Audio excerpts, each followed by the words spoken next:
আলহামদুলিল্লাহ রাব্বিল আলামিন ওয়াসসালাতু ওয়াসসালামু আলা নবিয়িনা মুহাম্মদ ওয়া আলিহি ওয়া আসহাবিহি আজমাইন আম্মা বাদ। প্রিয় দিনী ভাইরা, আজ আমরা নবী আলাইহিস সালাতু ওয়াসসালামের একটি হাদিসকে সামনে রেখে কথা বলতে চাই, যে হাদিসটি সহিহ মুসলিমে বর্ণিত হয়েছে এবং একই ধরনের হাদিস সহিহ বুখারী সহ অন্যান্য হাদিসের কিতাবেও বর্ণিত হয়েছে। যে হাদিসে আমাদেরকে কবিরা গুনার ভিতরে সবচেয়ে বড় কবিরা গুনাহ, মহাপাপের ভিতরে সবচেয়ে বড় মহাপাপ যেগুলো, সেগুলোকে চিহ্নিত করে আমাদেরকে নবী আলাইহিস সালাতু ওয়াসসালাম সতর্ক করেছেন, আমরা যেন কবিরা গুনার ভিতরে, মহাপাপের ভিতরে আবার সবচেয়ে বড় মহাপাপ, সবচেয়ে বড় অপরাধ যেগুলো, সেগুলো থেকে বেঁচে থাকতে পারি। কোরআন এবং সুন্নাহয় যত নিষেধাজ্ঞা আসছে, এই সব নিষেধাজ্ঞাগুলোই মূলত বড়, কোনোটাই কি নয়, ছোট নয়। কারণ এই নিষেধাজ্ঞা আরোপ করছেন কে? আল্লাহ এবং তার রাসূল সাল্লাল্লাহু আলাইহি ওয়াসাল্লাম।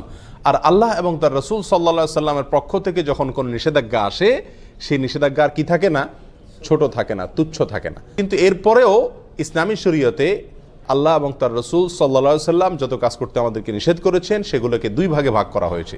কিছু হলো সগীরা আর কিছু হলো কবীরা। কিছু হলো ছোট অপরাধ, কিছু হলো বড় অপরাধ। ছোট অপরাধ হলো কোরআন এবং সুন্নাতে যে সমস্ত অপরাধগুলো, যে সমস্ত নিষিদ্ধ কাজগুলোকে সাধারণভাবে নিষেধ করা হয়েছে, সেখানে কোনো শাস্তির কথা বলা হয় নাই।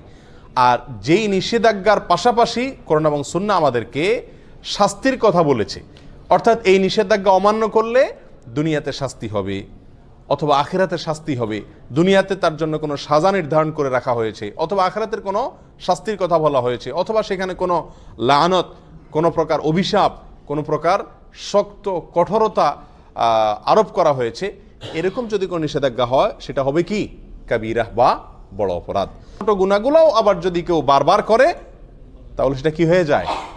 বড় অপরাধে পরিণত হয়ে যায়। কারণ সেটা এক পর্যায়ে আল্লাহ সুবহানাহু ওয়া তাআলার প্রতি, তার রাসূলের প্রতি বেপরোয়া ভাবকে কি করে? প্রকাশ করে। এই জন্য প্রিয় বন্ধুগণ, সব ধরনের অপরাধ থেকে বাঁচার জন্য কি করতে হবে? চেষ্টা থাকতে হবে। এই বড় অপরাধ যেগুলো, সেগুলোর ভিতরে আবার সবচেয়ে বড় অপরাধ আছে কয়েকটি। আব্দুর রহমান ইবনে আবি বকরাতা রাদিয়াল্লাহু তাআলা আনহু তার বাবা থেকে বর্ণনা করেছেন, তিনি রাসূল আকরাম সাল্লাল্লাহু আলাইহি সাল্লাম থেকে হাদিস বর্ণনা করেছেন যে তিনি বলেছেন, আলা উনাব্বিউকুম বিআকবারিল কাবাইরি, তোমাদেরকে আমি সবচেয়ে বড় অপরাধ যেগুলো, মহাপাপ কবিরা গুনার ভেতরে আবার সবচেয়ে বড় কবিরা গুনাহ যেগুলো, সবচেয়ে বড় অপরাধ, সবচেয়ে জঘন্য অপরাধগুলো যেগুলো, সেগুলোর ব্যাপারে কি আমি তোমাদেরকে বলে দিব না? সেগুলো হলো তিনটি। আল ইশরাকু বিল্লাহ, এক নম্বর হলো আল্লাহর সঙ্গে শিরক করা। আল্লাহর সঙ্গে কি করা? শিরক করা। এর চাইতে বড় অপরাধ আল্লাহর জমিনে আল্লাহ সুবহানাহু ওয়া তাআলা আর সৃষ্টি করেননি। আর কোনো অপরাধ নাই যে অপরাধ শিরকের চাইতে বড়। প্রিয় বন্ধু, আমরা অজান্তে, অগোচরে, না বুঝে, আমরা অবলীলায় কিন্তু অনেক ধরনের শিরক আমরা করে যাচ্ছি। দুই প্রকারের শিরক আছে, একটা হলো বড় শিরক আর একটা হলো ছোট শিরক। বড় শিরক কোনগুলো? বড় শিরক হলো এমন শিরক যে শিরকের ফলে মানুষ ইসলাম থেকে কি হয়ে যায়? বের হয়ে যায়। ইবাদত আল্লাহর জন্য করলো, অন্য কারোর জন্য করলো। সিজদা আল্লাহকে করলো, কোনো কবরে মাজারে গিয়েও করলো।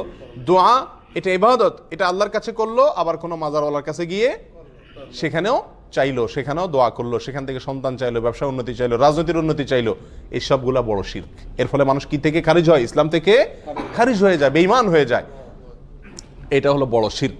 এই বড় শিরক আল্লাহ তাআলা মাফ করেন না। আল্লাহ বলেছেন, ইন্নাল্লাহা লা ইয়াগফিরু আন ইউশরাকা বিহি ওয়া ইয়াগফিরু মা দুনা যালিকা লিমান ইয়াশা।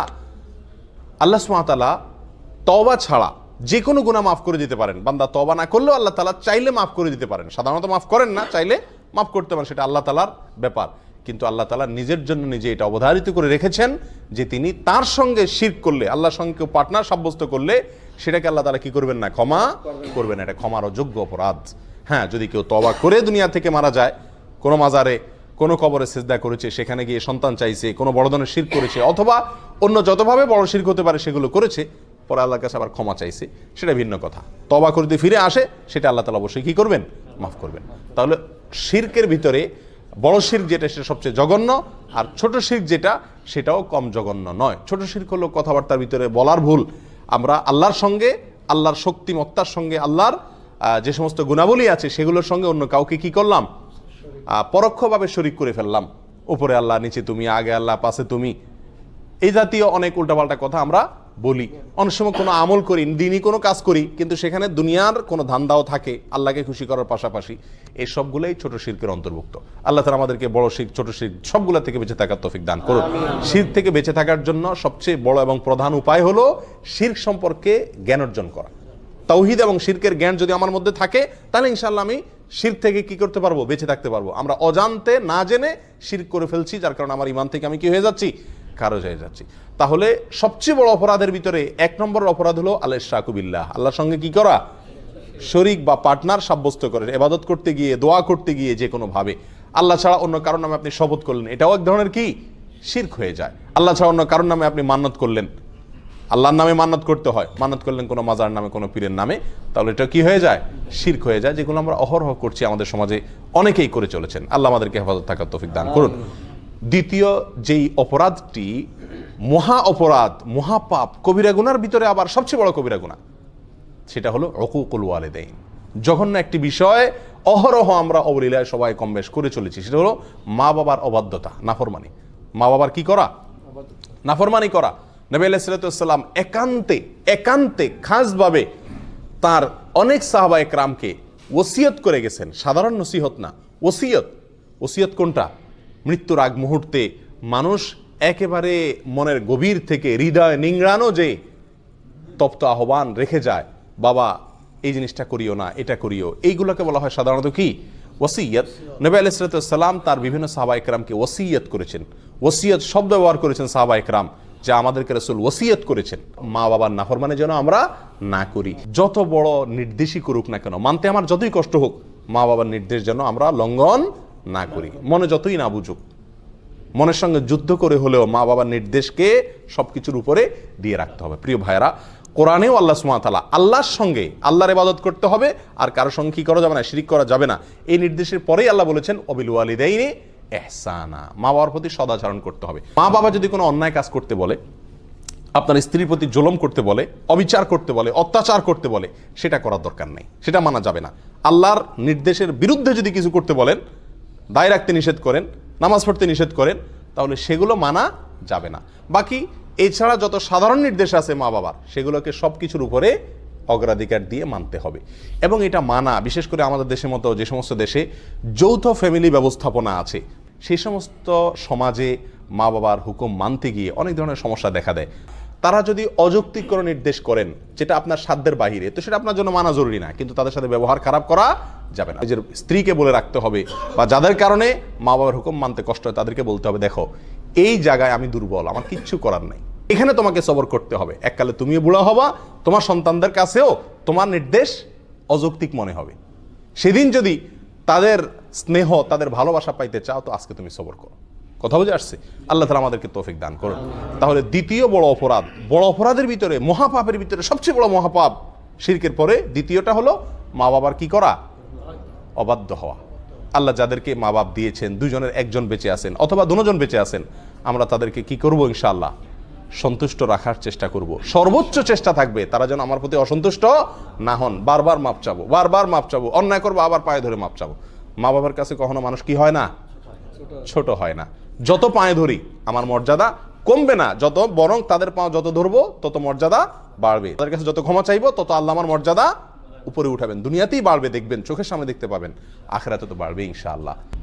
আল্লাহর এই জমিনে এই দুইটা লোক, মা বাবা, এদের সামনে আমি শক্ত হব না, এই জায়গায় আমি মাটি হয়ে যাব। আল্লাহ আমাদেরকে তৌফিক দান করুন। তৃতীয় যে অপরাধটি, সবচেয়ে বড় অপরাধ, কবিরা গুনার ভিতরে সবচেয়ে জঘন্য কবিরা গুনাহ, এটা হলো ওয়াশাহাদাতুজ জুর আও কাউলুজ জুর, মিথ্যা সাক্ষ্য দেওয়া। কি দেওয়া ভাই? মিথ্যা সাক্ষ্য দেওয়া। এই হাদিস বর্ণনাকারী সাহাবী বলছেন যে নবী আলাইহিস সালাম হেলান দিয়ে বসে কথাগুলো আমাদেরকে বলছিলেন। এই তৃতীয় নম্বর পয়েন্টটা বলতে গিয়ে নবী আলাইহিস সালাম হেলান থেকে উঠে বসলেন সোজা হয়ে, আর বারবার বলতেছিলেন ওয়াশাহাদাতুজ জুর, ওয়াশাহাদাতুজ জুর, ওয়াশাহাদাতুজ জুর। এতবার তিনি বলতেছিলেন, আমরা তখন মন থেকে চাইছিলাম যে রাসূল যেন একটু থামে, আর কত বলবে, অর্থাৎ বিষয়টা আমাদের উপরে অনেক কঠিন হয়ে যাচ্ছে। এত বারবার তিনি বলছিলেন। মিথ্যা সাক্ষ্য দেওয়া অপরাধ সমূহের ভিতরে, কবিরা গুনার ভিতরে এটা অনেক বড় মাপের কবিরা গুনাহ। এখন আপনারা কেউ বলবেন যে মিথ্যা সাক্ষ্য দেওয়া, এটা তো আমাদের জীবনে খুব, এই পরিস্থিতির সম্মুখীন আমরা খুব কম হই। সাক্ষী দেওয়া এটা তো আদালতে হয় সাধারণত, আদালতে অনেকে আছে আমরা জীবনে একবারও যাই না, বেশিরভাগ লোক যাই নেই, তাহলে মিথ্যা সাক্ষ্য দেওয়ার এই বিষয়টা থেকে তো আলহামদুলিল্লাহ আমরা মুক্ত না ভাই। বহু ক্ষেত্রে আমরা মিথ্যা সাক্ষ্য দিয়ে থাকি নিজের অজান্তে, আমরা জানি না যে এটা মিথ্যা সাক্ষ্য হয়ে যায়। যেমন আপনাকে কেউ জিজ্ঞাসা করলো ভাই লোকটা কেমন, হয়তো সে তাকে চাকরিতে নিবে বা তার সাথে কোনো লেনদেন করবে, আপনার সঙ্গে হয়তো তার দোস্তি আছে, আপনি বলে দিলেন না তার মতো মানুষ হয় না, অথচ লোকটা সুবিধার না। অথবা আপনার সঙ্গে তার শত্রুতা আছে, লোকটা কিন্তু ভালো, আপনি বলে দিলেন না সে কি মানুষ নাকি, মানুষের জাত না। এটা কি দিলেন আপনি? মিথ্যা সাক্ষী দিলেন। কথা বোঝাতে পারছি? আমাদের দেশে, গ্রাম দেশে জিনিসগুলো বেশি হয়, শহরেও কম বেশ হয়। বিয়ে শাদী উপলক্ষে হয়তো কেউ মেয়ে দেখতে আসছে দূর থেকে কোনো গ্রামে, অথবা ছেলে দেখতে আসছে, তো জিজ্ঞাসা করলো আপনাকে যে মেয়েটা কেমন ভাই, ছেলেটা কেমন ভাই। তো আপনার সাথে সম্পর্ক যদি ভালো থাকে, তত ব্যাড রেকর্ডই থাকুক তাদের, আপনি বলে দেন কি আরে ভাই এ তো হাজার একটা মাশাআল্লাহ। আর যদি আপনার সাথে সম্পর্ক খারাপ থাকে তখন বলে দেন কি, যত ভালোই হোক বলে দি ভাই আপনি যেমনি আসছেন তাড়াতাড়ি সরেন ভাই, আল্লাহ বাঁচাইছে, আমার জিজ্ঞেস করছেন আপনারা, একবার দরা তো খাইছিলেন, এখন সর্বনাশ, হাই হাই আর জায়গা পান নাই আপনারা। এই সমস্ত কথা আমরা বলি কি বলি না? এগুলো সব কি মিথ্যা সাক্ষী দেওয়া। লোকটা ভালো বা মন্দ, যেমন আমি যতটুকু জানি ততটুকু বলতে হবে, তার সাথে আমার সম্পর্ক যাই থাকুক না কেন, না হলে সব কি হয়ে যাবে, মিথ্যা সাক্ষ্য হয়ে যাবে। মিথ্যা সাক্ষ্যের আরো বহু চিত্র আমাদের সমাজে কম বেশ আছে। ছোটখাটো বেজালে, গন্ডগোলে, ফাসাদে, মারামারিতে, ঝগড়াঝাটিতে, বিচার অথবা মানে বিচারের মতো কোনো সালিশি যদি হয় বা এই জাতীয় কোনো মিউচুয়াল হয়, তো সেখানেও দেখা যায় আমি প্রত্যক্ষদর্শী, অনেক সময় আমি সাক্ষী দিতে চাই না, সাক্ষ্য দিতে চাই না। সাক্ষ্য দিতে না চাওয়া এটা একটা অপরাধ, আর মিথ্যা সাক্ষ্য দেওয়া, সাক্ষী দেওয়া এটা কি অপরাধের ভিতরে, বড় অপরাধের ভিতরে মহা বড় অপরাধ। আল্লাহ তাআলা আমাদেরকে এই তিনও মহা বড় অপরাধ থেকে বেঁচে থাকার তৌফিক দান করুন।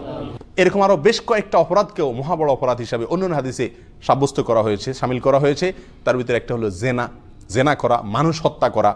আজকাল যে আমরা ভ্রূণ হত্যা করি, এটাকেও কোনো কোনো জায়গায় এরকম মস্ত বড় অপরাধ বা মহা বড় অপরাধ হিসাবে সাব্যস্ত করা হয়েছে। ভ্রূণ হত্যা অর্থাৎ সন্তান গর্ভে আসছে, আপনি সেখান থেকে কী করলেন, হত্যা করে দিলেন ওষুধ দিয়া অথবা বিভিন্ন প্রসেসের মাধ্যমে। এগুলো সবগুলো বড় অপরাধ। আল্লাহ তাআলা আমাদের সকলকে এই বড় অপরাধগুলো থেকে বেঁচে থাকার তৌফিক দান করুন। বিশেষ করে এই হাদিস থেকে আমরা যে তিনটি অপরাধের কথা জানলাম, শিরক করা, মা বাবার অবাধ্যতা এবং মিথ্যা সাক্ষ্য দেওয়া, এগুলো থেকে হাজার হাজার মাইল দূরে থাকার তৌফিক দান করুন। জাযাকুমুল্লাহ ওয়া আখিরু দাওয়ানা আলহামদুলিল্লাহ।